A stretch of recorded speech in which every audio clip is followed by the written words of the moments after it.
Heute ist der Sonntag Rogate, das bedeutet betet. Deswegen denken wir auch heute darüber nach, was das Gebet in unserem Leben für eine Bedeutung hat. Beim Beten geht es ja nicht darum, in erster Linie große Worte zu machen, sondern es geht wohl darum, dass wir beginnen, auf unser Leben zu blicken mit anderen Augen, dass wir unser Leben unter einer bestimmten Perspektive wieder sehen, manches auch ordnen können und dabei auch die Beziehungen zu anderen Menschen in den Blick nehmen können. Und schließlich hilft uns das Gebet auch, wieder mit Gott Kontakt aufzunehmen, der auch dann bei uns ist, wenn wir in Not und Angst sind. Dies zu erfahren, helfe uns unser gemeinsamer Gottesdienst. Noch ein paar wenige Hinweise. Wir feiern heute das zweite Mal hier in unserer Kirche Gottesdienst. Es ist noch alles sehr ungewohnt. Ich versuche es mit allen gebotenen Maßnahmen, die wir machen sollen, auch, dass wir miteinander uns darauf einigen können, aber zugleich mit einem zwinkernden Auge nehmen Sie manches dieser Dinge auch mit Humor. Das hilft auch in unserer Zeit. Wir haben eine verkürzte Gottesdienstform. Das hat der Kirchenvorstand das letzte Woche auch so beschlossen. Wir müssen, wie manche Politiker jetzt zurzeit sagen, auf Sicht fahren. Wir können zu Woche können wir sehen, was wir jetzt Neues wieder dazu nehmen. Aber so ist es im Moment eine verkürzte Gottesdienstform. Dank nochmal an Familie Hubert, die Sie am Anfang hier begrüßt hat mit Desinfektionsmitteln und sonstigen Dingen. Danke an die Heike, die draußen vor der Türe gewartet hat und Ihnen manches an Informationen gegeben hat. Danke an Willi, der gerade die Aufnahmen macht und die Anlage bedient. Und an Herrn Trautwein, der heute unser Kirchner ist. Die Frau von Lips, oben auf der Orgel, ganz herzlichen Dank auch ihr. Die hat manchmal hier in der Kirche georgelt, meistens auch am Sonntag in der Früh. Wer reingekommen ist, hat es dann mitsehen können oder hören können. Und es war eigentlich eine schöne Sache, dass jedenfalls Menschen gemerkt haben, hier in der Kirche ist noch was. Alle Gemeindeveranstaltungen in unserer Kirchengemeinde sind bis auf Weiteres noch ausgesetzt. Zeitnah werden Sie es aus der Presse erfahren, wenn sich da eine Änderung ergibt. Auch Himmelfahrt, unser Gemeindefest, das fällt mir besonders schwer, das zu sagen, dass wir das ausfallen lassen müssen. Wir haben leider keinen Biergarten oder sonstige Dinge, was wahrscheinlich als erstes geöffnet wird. Solche Veranstaltungen können wir noch nicht durchführen. Und der Wochenspruch steht im Psalm 66, Vers 20 und hat mit unserem Thema heute zu tun. Gelobt sei Gott, der mein Gebet nicht verwirft, noch seine Güte von mir wendet. Lasst uns beten.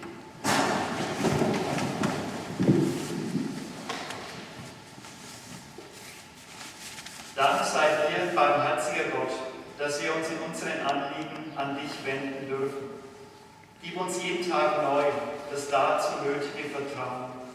Lass uns Worte finden für das, was das mit unserem Leben wirklich zu tun hat.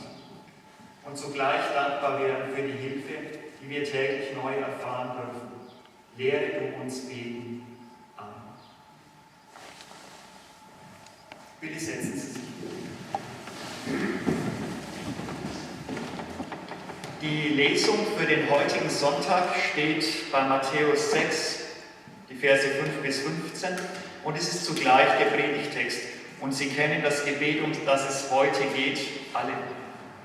Und wenn ihr betet, sollt ihr nicht sein wie die Heuchler, die gern in den Synagogen und an den Straßenecken stehen und beten, um sich vor den Leuten zu zeigen. Wahrlich, ich sage euch, sie haben ihren Lohn schon gehabt.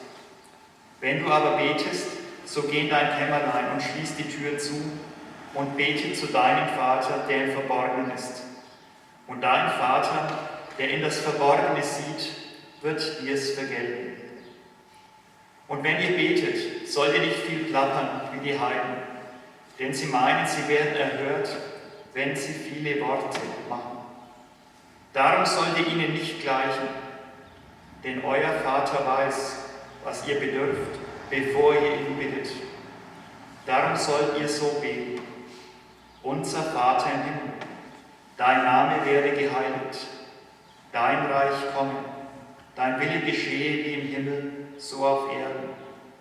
Unser tägliches Brot gib uns heute und vergib uns unsere Schuld, wie auch wir vergeben unseren Schuldigern. Und führe uns nicht in Versuchung, sondern erlöse uns von dem Bösen. Denn dein ist das Reich und die Kraft und die Herrlichkeit in Ewigkeit. Amen. Denn wenn ihr den Menschen ihre Verfehlungen vergebt, so wird euch euer himmlischer Vater auch vergeben. Wenn ihr aber den Menschen nicht vergebt, so wird euch euer Vater eure Verfehlungen auch nicht vergeben. Ehre sei dir, Herr. Lob sei dir. Lasst uns miteinander unseren christlichen Glauben bekennen.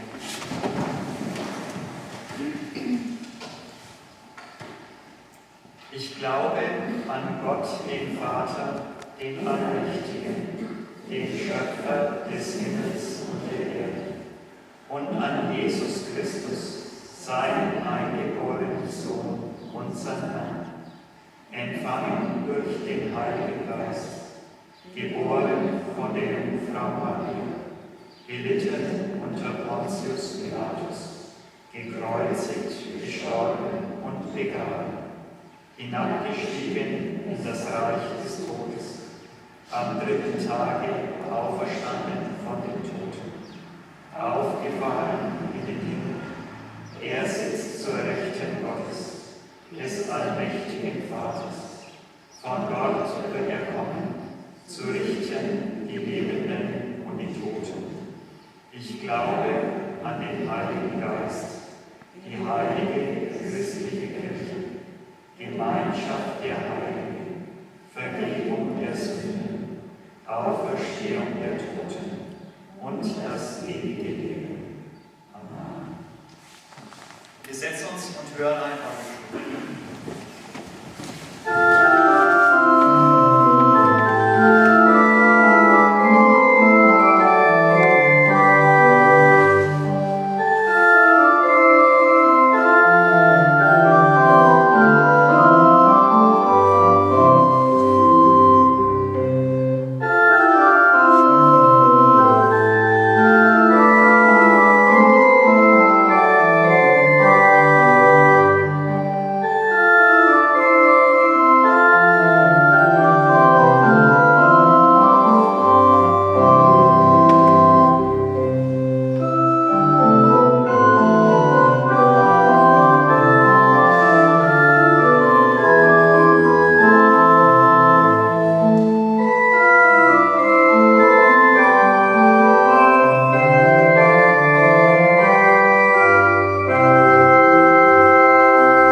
Stellen wir uns die Situation damals vor. Da waren die Jünger Jesu, die mit Jesu herumzogen und die Jesus erlebt hatten, wie er mit anderen Menschen sprach, was er an Wundern tat, wie er betete. Und die Jünger, so können wir davon ausgehen, sind alle an dem Glauben an Gott groß geworden. Das haben sie sicherlich schon als Kind erlebt. Sie haben alle erlebt, was es bedeutet, zu beten. Das Judentum ist eine Religion, die das Gebet kennt. Und trotzdem fragt einer der Jünger Jesu: Herr, lehre uns beten. Ist das nicht befremdlich? Offensichtlich haben die Jünger Jesu entdeckt, dass so wie sie beten, nicht so ist, wie Jesus betet. Vielleicht auch nicht so, wie es sein sollte oder könnte. Vermutlich haben auch wir in unterschiedlicher Art und Weise einen Bezug zum Beten. Manche beten täglich, manche beten einmal, wenn sie in Not sind. Manche beten, wenn sie sich für etwas bedanken wollen, wenn sie etwas schön finden. Jeder Mensch hat seine eigenen Erfahrungen mit dem Beten. Und natürlich ist das meistens auch, wie wir es gelernt haben. Ich erinnere mich als Kind, dass jeden Abend meine Mutter oder manchmal auch meine Großmutter an unserem Bett stand und dann mit uns ein freies Gebet erst sprach und dann eines, das eher ein ritualisiertes Gebet war, meistens ein Abendgebet, so wie das Lied Abend ward, bald kommt die Nacht. Manche von Ihnen kennen dieses Lied. Auf diese Art und Weise haben wir diese Gebete oder Lieder oft auswendig gelernt. Wo und wie beten Sie? Für wen und warum beten Sie? Oder stellen Sie vielleicht das Gebet ganz in Frage, mit dem Hintergedanken, sich an Gott zu wenden, damit dieser vielleicht auf die Geschichte oder die anderen Menschen Einfluss nehme. Das ist so nicht das Richtige. Vielleicht gar das Beten, dass Menschen beten, damit sie vom Handeln befreit werden und damit nicht mehr spüren, dass man eigentlich so wenig tut in dieser Welt. Oder noch etwas ganz anderes. Klage ich Gott mein Leid? Danke ich ihm? Unendlich viele Antworten. Also deshalb unsere Frage heute, wie damals vielleicht auch die Jünger, wie halten wir es denn mit dem Beten? Wie es der Jünger Jesu formulierte, Herr, lehre uns beten. Und nun formuliert Jesus ein Gebet. Ein Gebet, das bis heute die ganze Welt umspannt. Ein Gebet, welches Millionen Menschen durch schwere Zeiten hindurch getragen hat. Und ich habe es jetzt einige Male auch am Telefon bei Menschen beten dürfen, dieses Vaterunser, die nicht wissen, wie sie jetzt mit der ganzen Situation umgehen sollen. Das ist ein Gebet, welches nicht nur weltumspannend ist, sondern alle Konfessionen miteinander verbindet. Also ein Gebet, das uns Menschen verbindet. Ein Gebet, welches bereits zum Beginn des Gebetes eine Perspektive eröffnet, die völlig anders ist als unsere menschliche Natur. Unser Vater im Himmel. Es beginnt mit einem Wort, welches Menschen verbindet. Unser, das bedeutet, wir beten miteinander. Nicht mein Vater, sondern unser Vater. Und wie ein roter Faden zieht sich dieses Unser und wir durch dieses Gebet hindurch. Was für ein wunderschöner Gedanke, gerade in einer Zeit, wo wir alle auf Abstand gehen sollen. Das Wir trotzdem wieder zu entdecken. Natürlich könnte man über das Vaterunser mehrere Sonntage predigen. Vielleicht auch das ganze Leben über.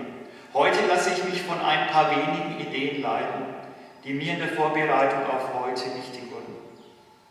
Zunächst, Gebete gibt es in allen Religionen, in jedem Erdteil, in jedem Volk, auch unter welchen, die keine Christen sind.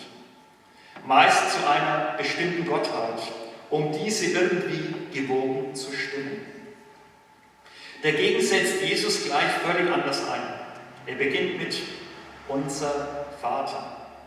Ist das nicht erstaunlich? Als Jude war es Jesus verboten, den Namen Gottes auszusprechen. So heilig wurde Gott sich vorgestellt. Und Jesus hält sich an dieses Gebot. Zugleich aber macht er seine Jünger darauf aufmerksam, es geht um eine Beziehung.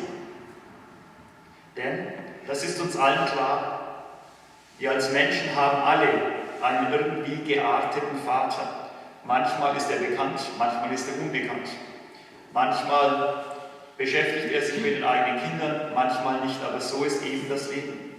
Das ist ein sehr menschliches Bild für einen Gott, dessen Name nicht ausgesprochen werden dürfte, aber eines, welches zeigt, was zählt.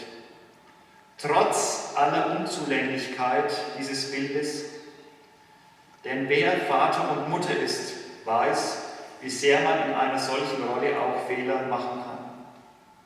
Aber genau das macht ja die Beziehung lebendig. Also kein Gebet zu einer Statue, zu einem Bild, einer Ikone, einem irgendwie vorgestellten Gott, der irgendwo regiert, sondern zu einem, den wir auf seine Vaterrolle festlegen dürfen. Im Glaubensbekenntnis, das wir vorhin gebetet haben, da heißt es zwar, ich glaube an Gott, den Schöpfer Himmels und der Erde, aber im Sinne des Vaterunsers dürfen wir ergänzen und dann den ich Vater nennen darf, den ich ansprechen darf, wenn es mir danach ist. Mir ist ein zweiter Gedanke wichtig. Vor wenigen Wochen haben wir erlebt, was wohl die wichtigste Bitte in unserem Land zeitweise war. Sie wissen alle, wovon ich rede, oder nehme ich an, mein täglich Toilettenpapier. Eigentlich etwas zum Darüberlachen. Denn das ist wohl am allerwenigsten überlebensnotwendig. Das zeigt aber auch, dass für viele Menschen die Grundbedürfnisse in unserem Land abgedeckt waren. Wir haben fast alle hier in unserem Land ein Dach über dem Kopf. Wir haben etwas zum Essen. Wir haben Wasser zum Waschen. Und dann wird halt das genommen, was man vielleicht brauchen könnte. In diesem Satz des Vaterunser geht es aber um mehr als um unsere eigenen persönlichen Bedürfnisse. Es gibt eine Bitte, die heißt, unser täglich Brot gib uns heute. Wie oft beten wir dagegen wohl, mein täglich Brot gib mir heute, mein Dach über dem Kopf, mein Auto. Und wie wenig dabei an uns als eine große Gemeinschaft gedacht wird. Unser täglich Brot. Dieser Satz hilft uns mal, über unseren persönlichen Tellerrand hinauszublicken. Dorthin, wo vielleicht Lebensbedingungen herrschen, die wir mit unserem Lebensstil mit verursachen. Menschen verhungern, die Gott ebenfalls als Vater unser anrufen, ihn anflehen, vor allem um das tägliche Brot. Spüren Sie, dass dieser Gedanke uns in die Verantwortung nimmt? So wie Matthias Claudius in seinem bekannten Erntedanklied gedichtet hatte, es geht durch unsere Hände, kommt aber her von Gott. So verstanden beginnen wir Anteil zu nehmen am Reich Gottes, als wir. Noch ein letzter Gedanke zu einem Satz in dem Vaterunser. Vergib uns unsere Schuld, wie auch wir vergeben unseren Schuldigern. Hier geht es um Schuld, die uns miteinander verbindet. Welche der beiden Halbsätze ist für Sie leichter zu sagen? Um Vergebung der Schuld zu bitten oder aber anderen zu vergeben? Es gibt ja viele Möglichkeiten, mit Schuld umzugehen. Ich möchte nur zwei herausgreifen. Manchmal tun wir uns leicht, unser eigenes Verhalten zu entschuldigen. Dann haben immer die anderen Schuld. Schon bei Adam und Eva, die beherrschten dieses Verhalten hervorragend. Und auch die Zeitungen sind ja im Moment voll davon. Ich denke, aus diesem Grund haben wir diesen Spiegel nötig. Nicht für andere, sondern für uns selbst. Es gibt aber auch Menschen, die sich für alles Elend auf dieser Welt schuldig fühlen. Und auch hier hilft Jesu Gebet weiter. Denn alle Menschen werden schuldig, alle. Wir alle. Und Gott vergibt uns, aber auch anderen. Und wieder, wie gut ist es, sich damit an Gott wenden zu können. Wenn wir nicht allein sind mit dem, was uns belastet, wo wir nicht weiter wissen, sondern wenn wir einen haben, wo wir uns hinwenden können und sagen können, vergib mir doch, was ich jetzt heute getan habe. Und gib mir die Kraft, auch anderen zu vergeben, wo ich Unrecht erlebe. Dabei geht es nicht um eine Einstellung nur oder ein religiöses Gefühl, sondern etwas, was uns Menschen verändert. Jesus macht dies deutlich. Denn wenn wir den Menschen ihre Verfehlungen vergeben, so wird uns unser himmlischer Vater auch vergeben. 3 kurze Gedanken zu diesem Gebet, zu diesem Vaterunser. Lassen wir uns miteinander von dem Gebet Jesu anrühren und es als Möglichkeit entdecken, unser Leben immer wieder an ihn auszurichten. Das zu lernen, reicht ein Leben kaum aus. Amen. Und der Friede Gottes, der höher ist als all unsere Vernunft, bewahre unsere Herzen und Sinne in Christus Jesus. Amen. Sie haben alle ein Liedblatt. Wir singen miteinander das Lied Kommt, atmet auf, ihr sollt leben.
Wir danken dir, dass wir uns an dich wenden können, auch wenn wir oft nicht wissen, wie wir uns ausdrücken sollen. Und dass wir vertrauen dürfen, dass du auch die Bruchstücke unseres Lebens mit aufnimmst und unser Gebet hörst. Darum bitten wir dich heute für alle, die nicht mehr beten können, weil ihnen das Leid, das ihnen widerfuhr, den Mund verschließt. Dass sie erfahren, dass es andere gibt, die für sie mit ihren Worten eintreten. Wir bitten dich für die, die nicht beten wollen, weil sie sich nicht vorstellen können, dass du uns hörst und zuhören willst. Wecke in ihnen von neuem Glauben und Vertrauen darauf, dass du unser Gebet hörst. Wir bitten dich für uns alle, dass wir nicht von unseren Gebeten, sondern von dir alles erhoffen und alles erbitten. Amen. Gemeinsam beten wir: Vater unser im Himmel, geheiligt werde dein Name, dein Reich komme, dein Wille geschehe, wie im Himmel, so auf Erden. Unser tägliches Brot gib uns heute und vergib uns unsere Schuld, wie auch wir vergeben unseren Schuldnern. Und führe uns nicht in Versuchung, sondern erlöse uns von dem Bösen. Denn dein ist das Reich und die Kraft und die Herrlichkeit in Ewigkeit. Amen.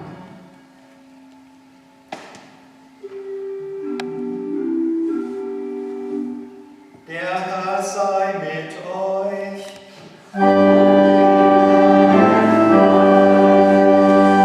Geht in den Frieden des Herrn.